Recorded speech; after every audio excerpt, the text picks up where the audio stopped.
On Friday, the 29th of June, 55 biplanes assembled on the home de Havilland runway at Hatfield, North London.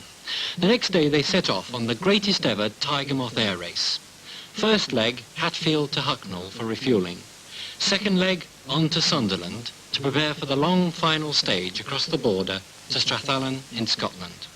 This is the story of the aircraft and aircrew that went on that race, and the biggest worldwide gathering of tiger moths since the war. They were there to honour an engine, the tough, reliable Gypsy Major. First produced for the Gypsy Moth, it became a legend, winning almost every race and record.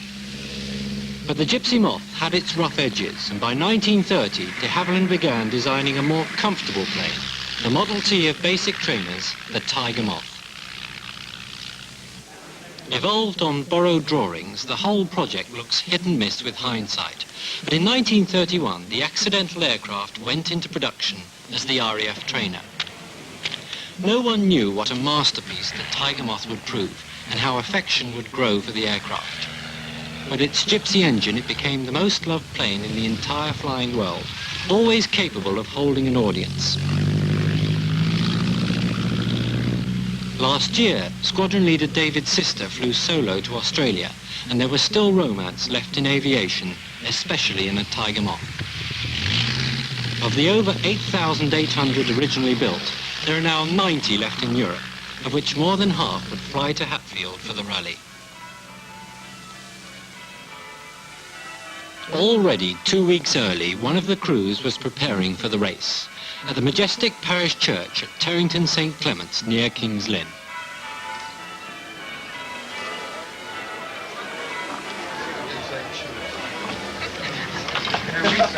Nice day for flying, Stuart. Like steam engines, vintage cars or ancient tractors, old aeroplanes are as irresistible as love itself.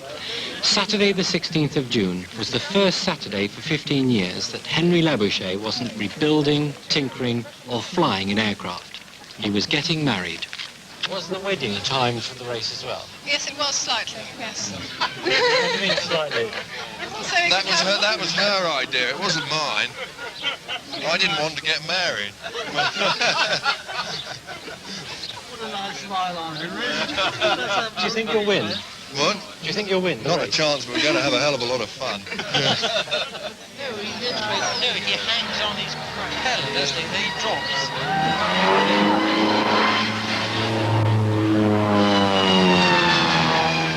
The best man wished them a smooth takeoff, a steady course through life, and many happy landings. Marriages are made in heaven, and heaven, according to Henry, begins just above the trees.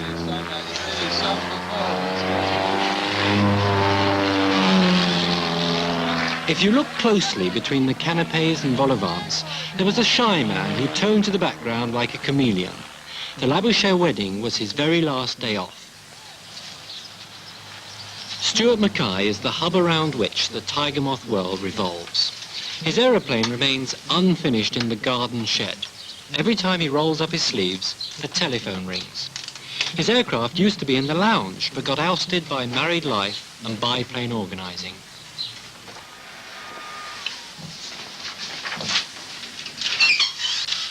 The Great Tiger Moth Air Race was Stuart Mackay's idea, a modest scheme for half a dozen aircraft to weekend up to Scotland. Gradually, with the 20th Moth came a photocopier. With the 40th, the spare room turned into an office. Oh, hello, Derek. The Havilland Moth Club, the excess third-party liability for the owners in the Great Rally this weekend. A week before the race, 55 de Havilland biplanes had maps, landing permissions, airfield guides and navigation plans. With their basic equipment, regulations are more difficult for 30s aircraft in 70s skies.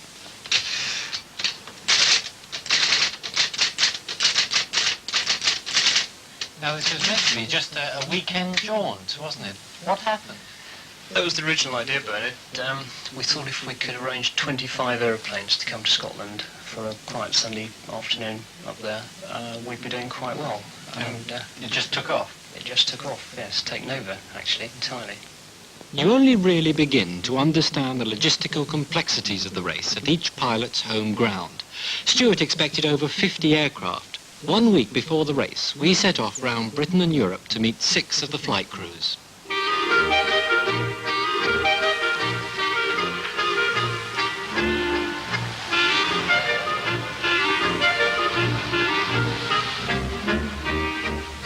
From the front room of Stuart Mackay's Maidenhead Semi, the Tiger Moth Information Network stammers easily over frontiers across a whole continent.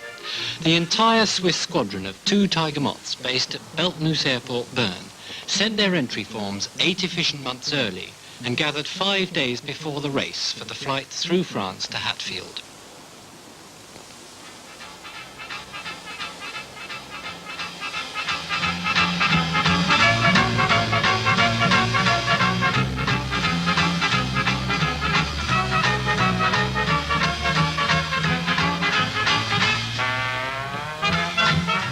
The senior pilot, Roger Rocky Steck, is a solicitor who also plays the trumpet, and his jazz band were there to see him off.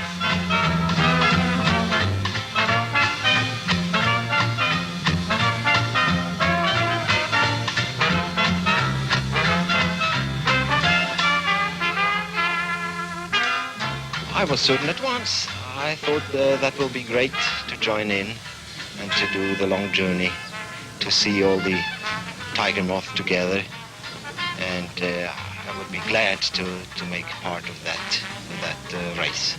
What do your Swiss friends think about you going off? Well, I think them think we are a bit mad.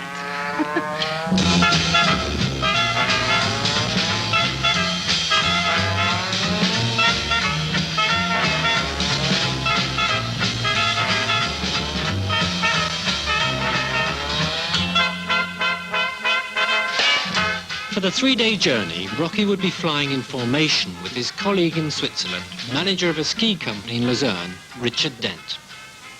Ne craignez-vous pas un voyage si long pour traverser l'Europe dans votre appareil?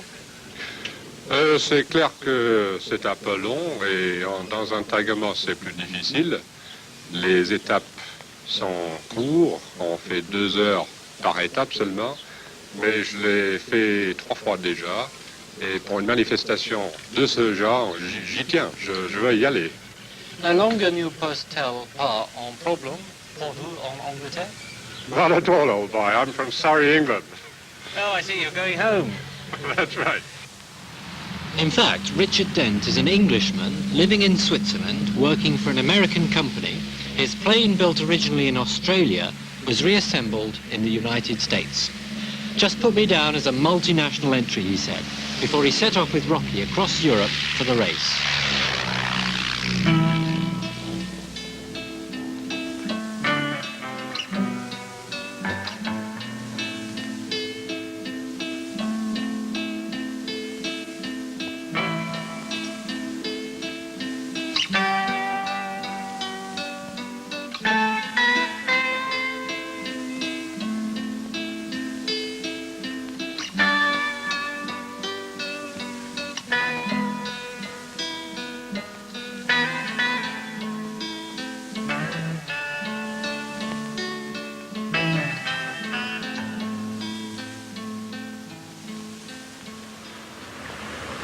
Lying on the table 10 seconds before unconscious, you'd think Doc Hamilton as standard anaesthetist.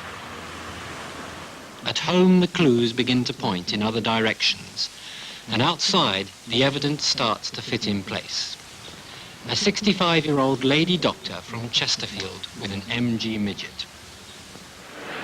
And on sunny afternoons, while others visit aging relatives, Helena Hamilton makes a 78-mile pilgrimage to her aging biplane, prepared to drive that distance because she says she loves her aircraft and prefers it kept in a hangar.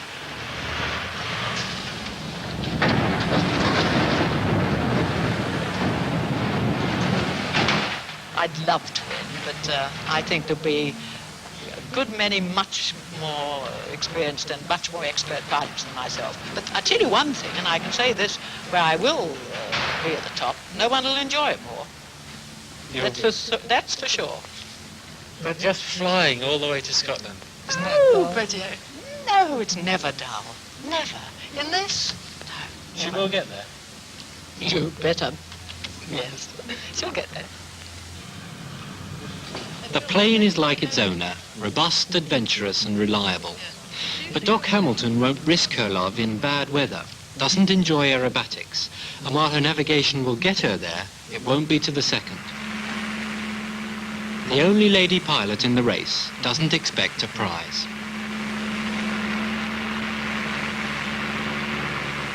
For some time, the handicappers expected Doc Hamilton to also be the oldest pilot, but a few weeks before entries closed, a veteran 10 years her senior entered the race.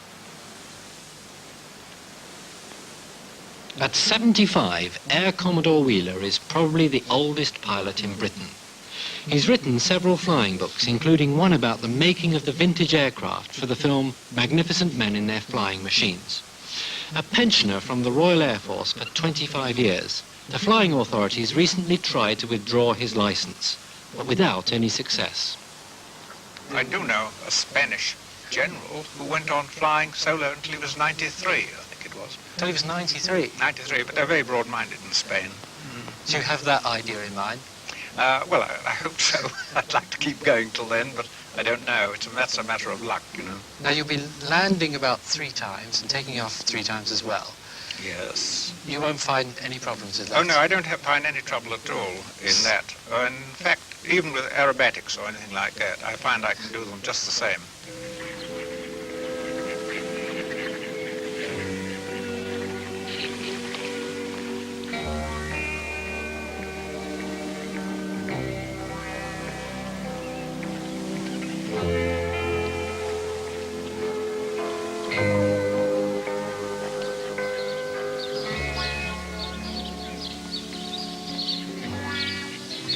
Early on the morning of the 29th of June, one of the youngest flyers was preparing to fly off to the race, and this time not from an airport. One of the joys of the slow Tiger Moth is its astonishingly short takeoff, suitable, so the handbook says, for flying from a field. All that's necessary is to tether the animals, keep a strip well cut, and you can base it on a farm.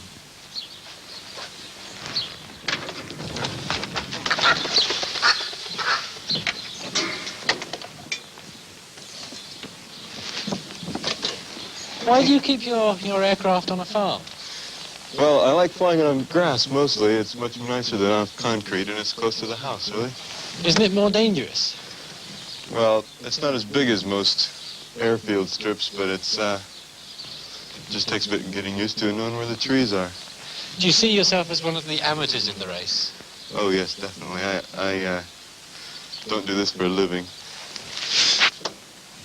Kenneth Backus is 5 years younger than his aircraft.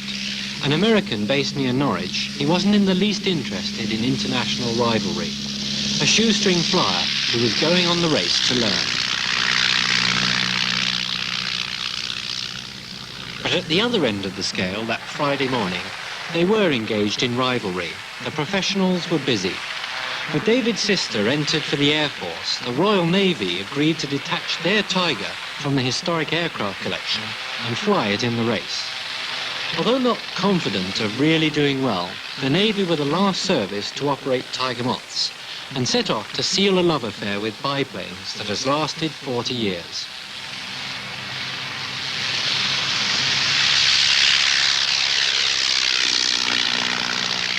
By mid-morning Friday, over 50 biplanes were airborne, heading north, east, south and west for Hatfield.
Perhaps if they'd known what awaited at Hatfield, some of the crews would have turned back. The traditional practiced casualness of moth flying dissolved. The freedom of the individual flying band would have been dangerous with such numbers. By 10:30, the first arrivals began to join the aircraft already assembled the previous day. It was then that the tricky mind of Stuart Mackay was shown to be almost unfair. Still reeling from a blustery flight, the competition started immediately. As each aircraft taxied in, the crew was surprised by 3 virtually impossible questions. The results were roguishly foretellable. Much more interesting. Excuse me, can I ask you a few questions? If you must. Do you know the exact wingspan of a tiger moth? The tiger? Yeah. Hey, don't insult me. I'm flying a hornet. Well, we've asked everybody these questions. No, but I've got it in my. Oh, I mean, this is this. Yes, I'm with you. This is this. Yeah. And a clue. Do you know when the prototype DH-60 moth first flew? Haven't a clue. By what more familiar name is the DH-98 known? No idea. The mosquito, the wooden... Oh, I know the mosquito well, but I don't know about that sort of name.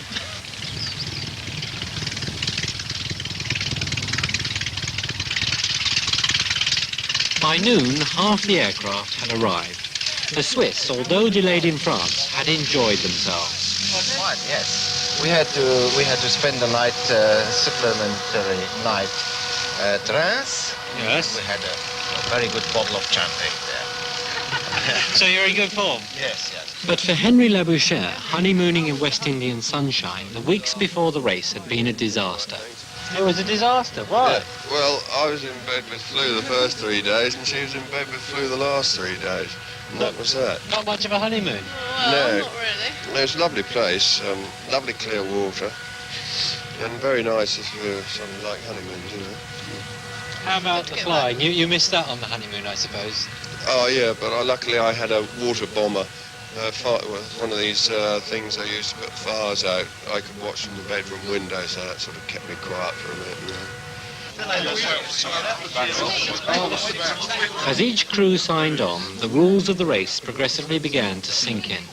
No way was it the fastest up to Scotland who'd be the winner. It was so much more subtle than that. But no one, apart from the organisers, knew just how cunning it would prove.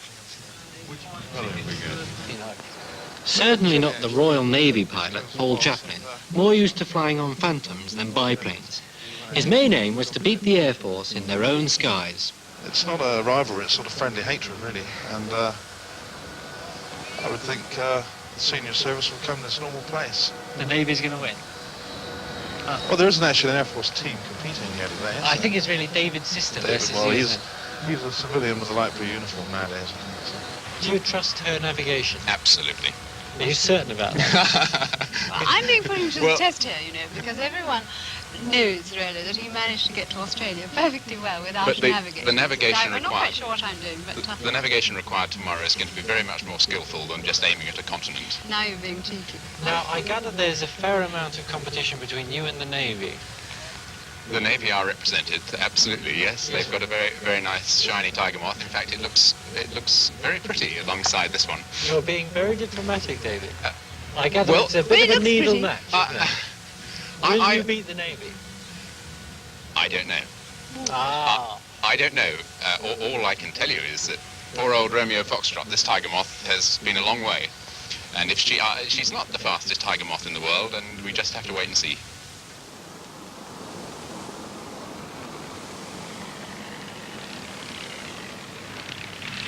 All day from all over they were coming in. Some were veterans with thousands of hours, others had yet to clock 100. The standard procedure, a quiet circuit to sniff the 20-knot wind, and a gentle approach, trying to decide which side of the concrete to favour. Some left the conclusion a little too late, and the grass a little too early. There were bunches and formations, often held together by hand signals or an Aldis lamp from the controllers. But by mid-afternoon, with 3/4 of the aircraft safely in, the tower was composing itself. The two controllers had landed the most variable and basic collection of biplanes seen for years in Britain, and so far without any tears. Is it a really complicated day today? It's been complicated enough because of varying landing directions for the heavier type aircraft on 2-4 and the lighter type aircraft crossing it. That makes a little bit of complication. But also that some aircraft having radio and some not. Roy, do you prefer the old aircraft? Well, we do. It's very nostalgic, but it's not so easy to control as you have everybody on radio, radio and radar for that matter. What have you thought of the landing so far today? Very good. Very good indeed, except for one, that you had one dodgy one, didn't we? We had kangaroo juice and tanks. Well, you bounced a bit. That's right, yeah. No, it was only one bad one, that was all. They're remarkably good, really. As the afternoon turned to evening, thoughts and aircrew turned towards the weather and the supper briefing. Now I'm going to have to stretch. We're up at Sunderland. You're going to have to make a move out to sea. This is very important to avoid the big area there. Pilots accustomed to flying by ground maps aren't intimidated by a complex route or test. And the briefing, though serious, was also frivolous. They were told the exact timings expected on the stages, how much fuel they should use, but also how to fly over the nudist camp. I don't have to go over the details with you. It all sounded a bit like which service centre's best on the motorway, and gradually I started drifting outside to the aircraft.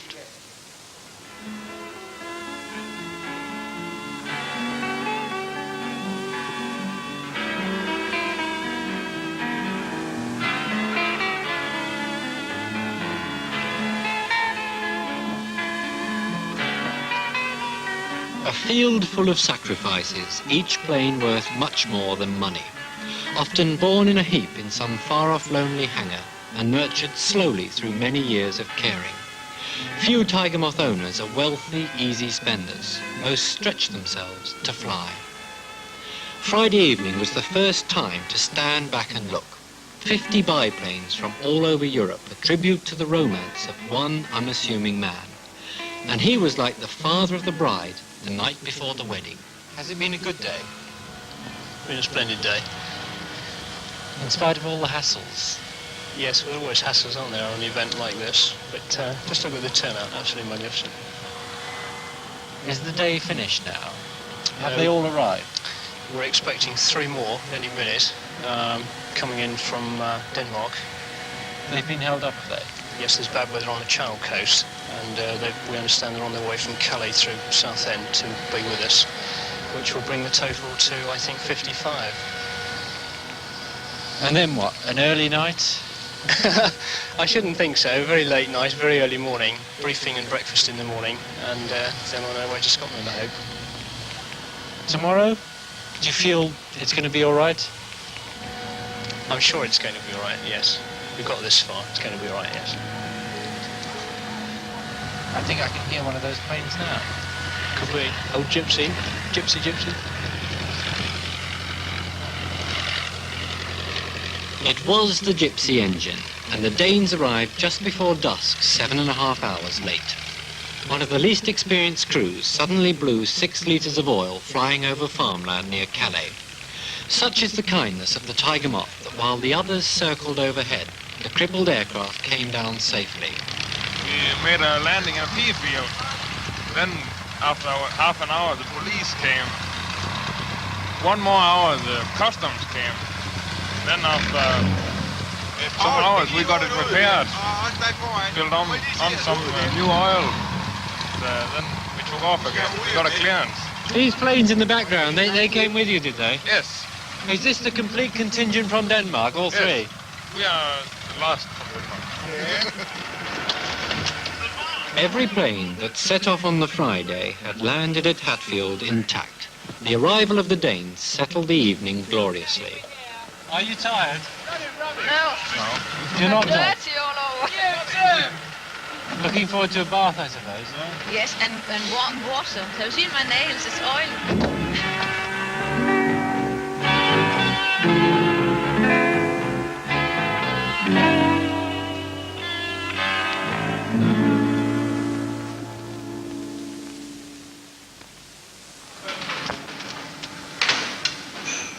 The overnight wind had blown away everything but the expectancy. There was only one talking point at breakfast, the weather.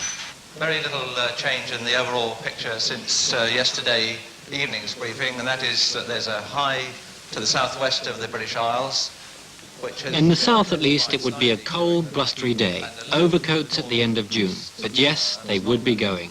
And, the Marmalade gave way to navigation. The race revolved around three basic tests: fuel economy, navigation, and time. Looking at the winds, we can see... To an outsider, it all appeared in code. Quarter mils, half mils, maximum drift and glide range. And yet the feeling spread. They could all have done it with the AA guide.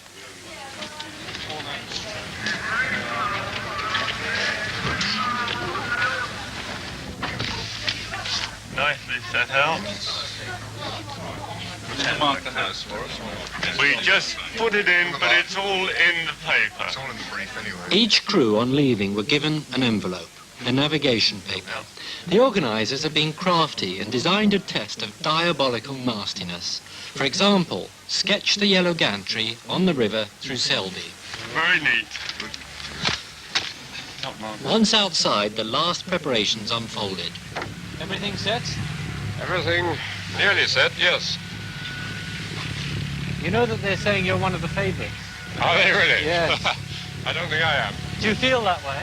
Not at all.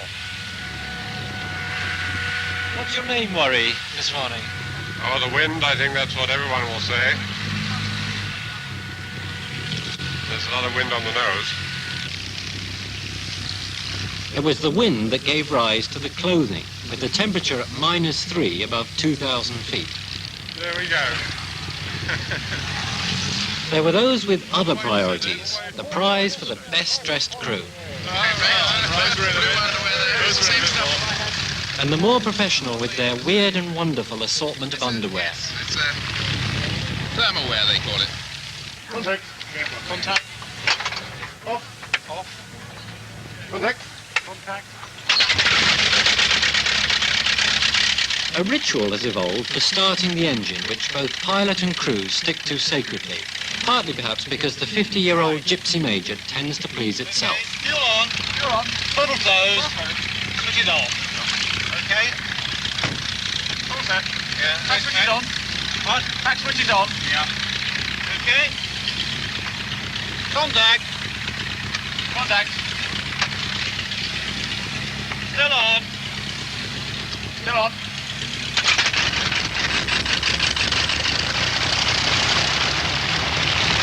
Forward.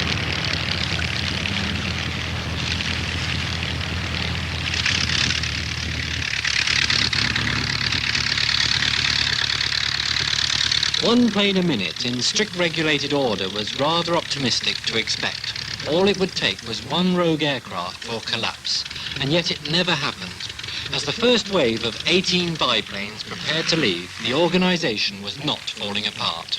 Well, it looks a bit chaotic yesterday, perhaps, but it's really beginning to happen now. And they're really going off every minute? Every minute, yep. Yep, in approximately the right order. There must have been something go wrong. Well, there's not a time yet. There's another 40 or 50 aircraft to go. Still fingers crossed? Still fingers crossed.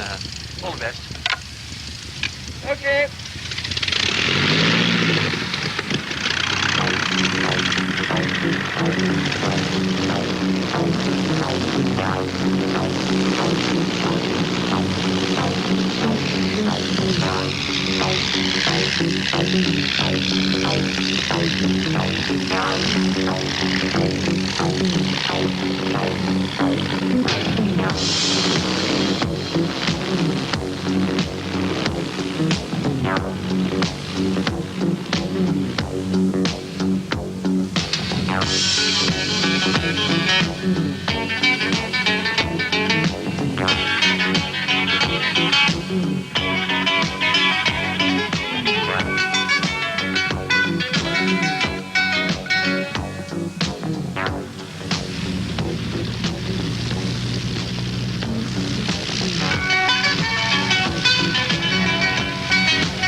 It took 90 minutes for all 3 waves to leave.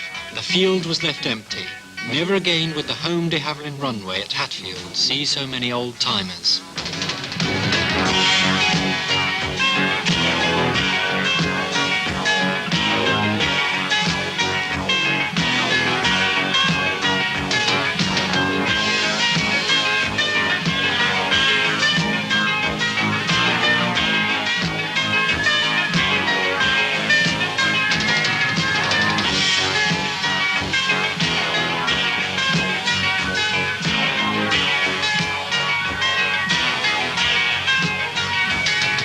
The first important task was to fly round the cross at Stapleford Church. Not on the steeple, but a special white one on the ground, guarded in style by the Royal Observer Corps.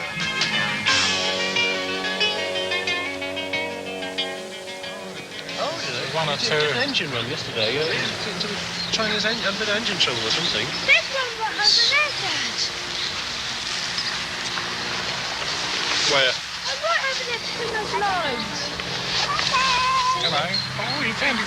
Just get... Oh, that's the one we plotted earlier on, yes, that's all right. It's usually their task to warn us of atomic fallout, but on Saturday they were timing and sighting just as they had during the Battle of Britain. With them they had a wartime height and position indicator, signed out of the stores for this special occasion. They didn't in fact use it, but it was a nice touch. Or NFI. The aircraft flew over at 1,000 feet. Looking up at the bright sky from ground level, it was almost impossible to verify anything, other than it was a tiger moth. Has he got a white panel behind the roundel? Well, can you see?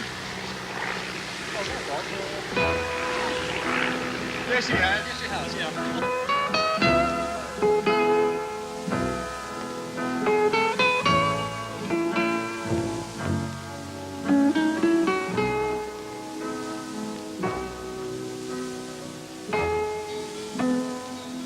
For some of them, it wasn't really a race. They were there to consummate a courtship of adoration for their aircraft. Once aloft, there was little to do but tack the headwinds and ponder motives. If this is the outcome of all that preparation, it surely must be important. It's unkind to ask them why the flight. All you can do is witness. A strangely private affair between each pilot and his tiger moth to fly together in celebration.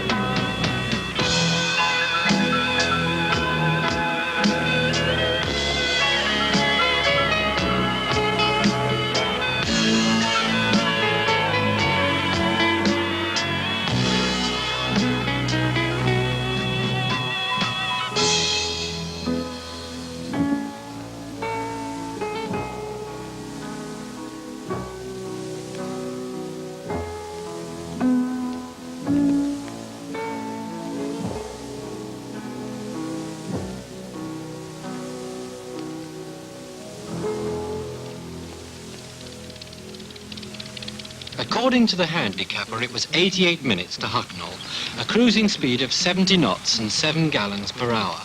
Each minute either way would be 2 points lost, with a similar penalty for overuse of fuel. The wind was not as strong as feared, and nearly all the planes were early at Hucknall.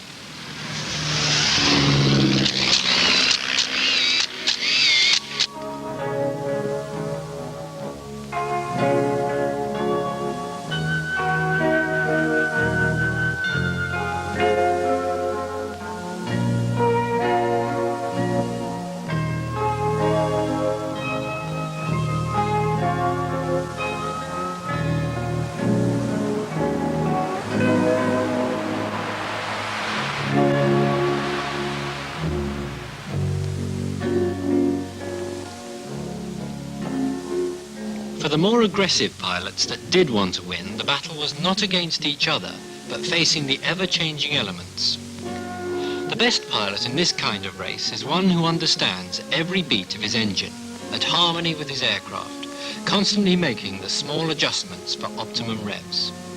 The winner wouldn't be an aerobatic throttle bender, more likely a cool professional craftsman.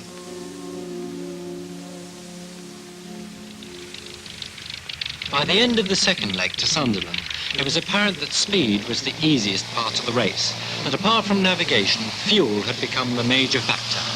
Sunderland Airfield sagged under the numbers.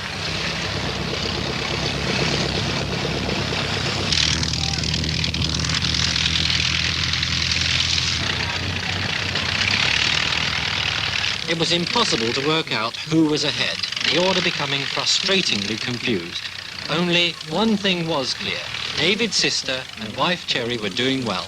Nice little hops, nice frequent stops for a cup of coffee. How's the weather here? Just we had one little rain shower south of Hucknall, but apart from that it's lovely, and I see the wind has gone round now. You've got a slightly easterly wind here, and it's westerly all the way up. No, quite strong westerly winds, but no, it's all going very well, thank you. His major advantages were fuel consumption and Tiger Moth experience. You can't nurse a biplane all the way to Australia without learning the fine-tuning to keep an engine happy. The Navy pilot, more used to Phantoms, wasn't so sure in his handling and was still feeling for the right touch. Their engine, too, was much older, and though systematically maintained, it lacked the frenzied love of the fanatic. It was heavier than the rest. Naval regulations insisted on 2 parachutes and life jackets, and their plane was drinking fuel like a juggernaut.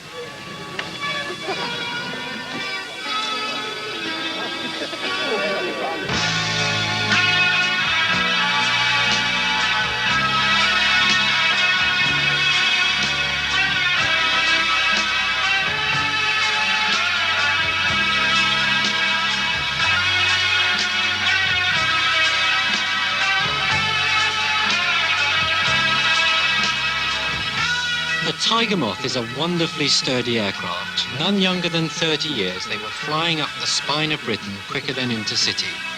Yet in spite of the plane's reliability, the aircrew spent the long final leg peering down at the ground. Where would they glide to if the engine cut out? What was the best height up to Scotland? Each plane had to head out to the sea by the lighthouse at Marsden Bay, but in fact there were numerous lighthouses along that stretch of the coast. Several aircraft went round the wrong tower, much to the bewilderment of the observer corps, again manning their binoculars. That's Newcastle. Yellow.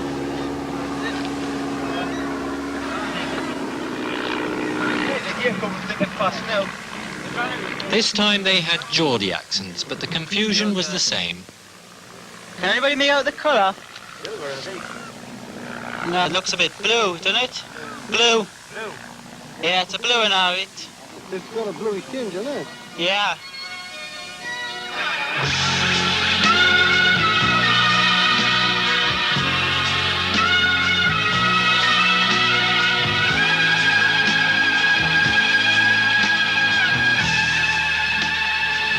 Suddenly over Scotland, the fear was getting lost. The more brazen navigators say a child could fly across England with major cities, roads and rivers to route by. But in central Scotland, lochs, moors and mountains tend to look alike. There were pilots that waited for the next plane, hanging round, trying to find their way.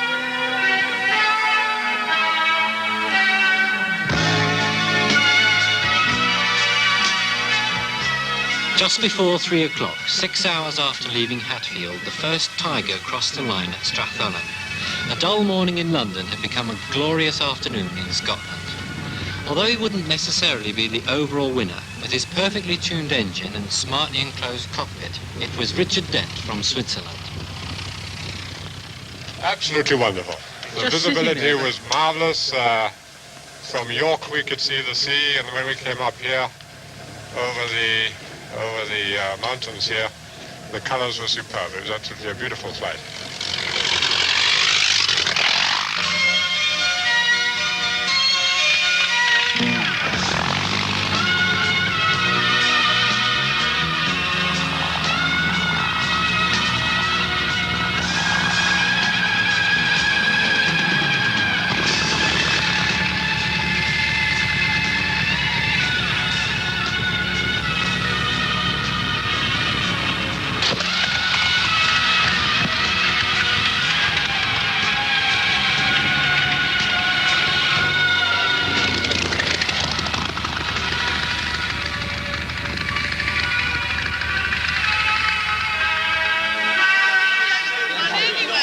did it go? Oh, very nicely. Yeah. Lovely flight. You've caught up quite a few places, haven't you? Yes, I don't think we'll get any points for being on the right time. I think we went a bit too fast. But You just couldn't hold back on the throttle, was it? it was too much temptation. Papa Mike X-ray. At this stage, anyway, no one troubled themselves about the placings. All the crews were busy winding down after the journey. Even the Navy had lost concern for the outcome, except perhaps of their rivals. Do you know who won, whether it was the Air Force, a la David's sister, or you? Well, he's using something in his fuel, because he's not using as much petrol as we are. I mean, I don't know how he does it. What, do you mean the Navy might not have won? Well, on things like fuel economy, I'm pretty sure we haven't.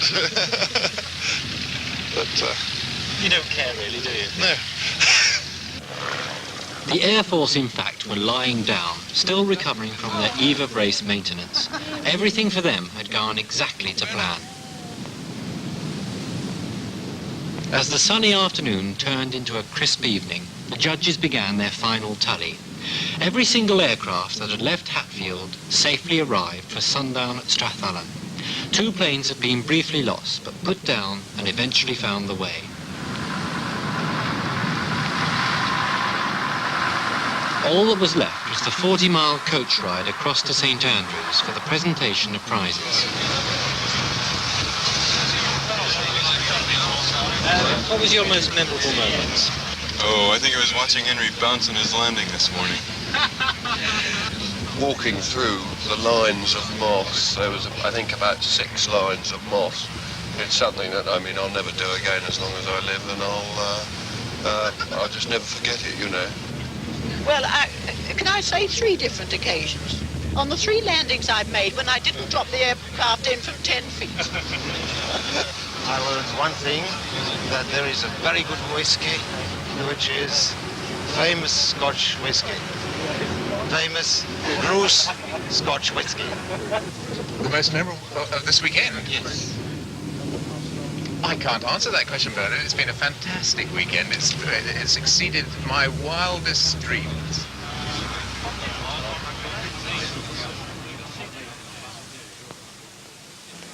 Exhilarating, absolutely marvellous. It's all come true after just over a year's planning. It's all happened, and people are having their dinner at St Andrews on the day we said they'd have it, after 350 miles of tiger moth and hornet moth flying from Hatfield. It's marvellous. It's difficult to keep a dinner jacket uncreased in a tiger, so dress was informal. 200 fanatics out of Biggles or scrapbooks dining away their weekend. The Great Tiger Moth Air Race had been a success, the only sadness that it would never again be repeated. Nervous now, the more professional pilots awaited the placings. For over an hour, the minor prizes. Oldest pilot, Air Commodore Wheeler. Spot landing, Roger Steck from Switzerland.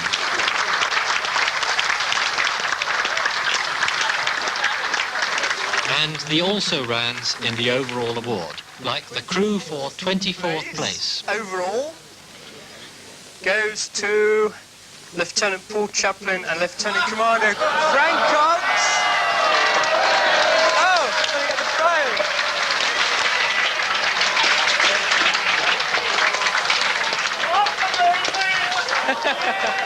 But the real awards, the overall champion was the climax, the most accomplished tiger moth pilot in the world. And the winner, who takes the Globe Trophy, the magnificent model, a gallon jar of FamousGrouse Scotch whisky,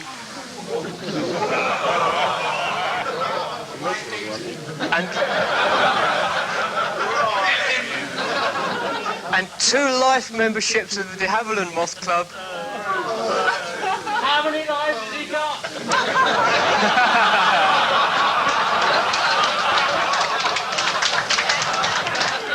That is a question that may very well be asked in this instance, because the winner is a gentleman who flew last year a tiger moth all the way to Australia, David and Cherry's sister.